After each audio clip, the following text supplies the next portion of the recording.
আমাৰ এখন চিটত কি হৈ আছে ডাটাখন বনোৱা আছে আমি গোটেইকেইটা এলাইনমেণ্টটো মিলাই লওঁ চেণ্টাৰ এলাইনমেণ্ট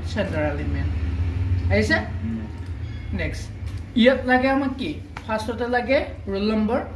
আমি ওপৰৰ হেডিংখিনি বাদ দিলোঁ ডিজাইনবোৰ বাদ দিলোঁ আমাৰ যিখিনি ফৰ্মুলা ইউজ হয় সেইখিনিয়ে আমি আৰম্ভ কৰিম ইয়াত কি আছে ৰোল নম্বৰ আছে প্লাছ ষ্টুডেণ্ট নেম ইকুৱেল চিন ব্যৱহাৰ কৰিম ৰোল নম্বৰটোত ক্লিক কৰিম আহি গ'ল বানানটো ইকুৱেল চিন ব্যৱহাৰ কৰিম ইয়াৰ পিছত কি আছে প্লাছ এম নাম আহিলোঁ ইকুৱেল চিন তাৰপিছত আছে কি ষ্টুডেণ্ট নেম এণ্টাৰ ইকুৱেল চিন ফাদাৰ নেমত ক্লিক কৰিলোঁ এণ্টাৰ তাৰপিছত ইকুৱেল চিন ডেট অফ বাৰ্থ কিমান কম সময়ৰ ভিতৰত হ'ল আমি লিখি নাথাকিলোঁ কাৰণ অলৰেডি আমি কি কৰিছোঁ লিখায়ে আছে এতিয়া আমাক ফৰ্মুলাটো ইউজ কৰিম ফাৰ্ষ্টতে আমি কি কৰিম এই ৰোল নম্বৰখিনি আনি ল'ম এটা ঘৰত যিমানকেইটা ৰোল নম্বৰ আছে যিমানখিনি ৰোল নম্বৰ আছে এটা ঘৰত আনি ল'ম সেইটোক কয় ডাটা ভেলিডেশ্যন বুলি ডাটা ভেলিডেশ্যন কৰিবৰ কাৰণে ফাৰ্ষ্টতে কি কৰিম চেল যিটো চেলত কি লাগে আমাক গোটাইখিনি ৰোল নম্বৰ লাগে আনিলোঁ তাৰপিছত কৈ যাম ডাটা টাইপত গ'লোঁ ডাটা টাইপৰ পিছত আমি ডাটা ভেলিডেশ্যনত গ'লোঁ ডাটা ভেলিডেশ্যনৰ পিছত আমি কি কৰিলোঁ এলাও অপশ্যনটোত গৈ লিষ্ট কৰিলোঁ আৰু চইচটোত কি কৰিলোঁ যিখিনি ৰোল নম্বৰ লাগে আমি কি কৰিম গোটাইখিনি চিটটো আনি ল'ম যদি আমাৰ 10,000 15,000 থাকে তেতিয়াহ'লে আমি চিলেক্ট নকৰোঁ আমি ডাইৰেক্টলি এটোত ক্লিক কৰি দিম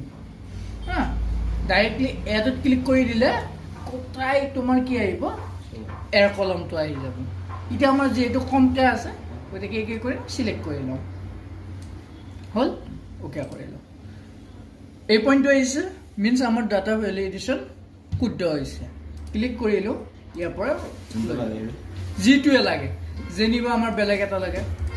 এতিয়া আমি এইটো ৰোল নম্বৰ বিচাৰি নাথাকোঁ আমি বিচাৰিম ইয়াত হৈ গ'ল এতিয়া আহিব আমাৰ ভি লুকআপ ইউজ কৰিব লাগিব how to calculate A V lookup অৰ্থাৎ কি উলিয়াব লাগে ইয়াৰ ক্লাছটো উলিয়াব লাগে ফাদাৰ নেম উলিয়াব ফাৰ্ষ্টতে আমি ক্লাছটো উলিয়াবৰ কাৰণে ইকুৱেল ভি লুকআপ আহিছে লুকআপ ভেলু কোনটো আহিব এবাৰ এই ছাবজেক্ট ৰোল নম্বৰটো কমা আহিল লুকআপ ভেলু আহিল আমাৰ কোনটো ৰোল নম্বৰটো তাৰপিছত কৈছে কি all table select all table যেতিয়া আমাৰ 10,000 থাকে মই দুটাৰ লগত কম্বাইন কৰি দিছোঁ 10,000 থাকিলে আমি এটাই কথা মনত ৰাখিবা আৰম্ভণি ক'ৰ পৰা হৈছে আৰু কৰি ল'বি হা বেকা বেকি নকৰিবি ৰহা নাই এটাই কৰ এতিয়া চোৱা নৰ্মেলি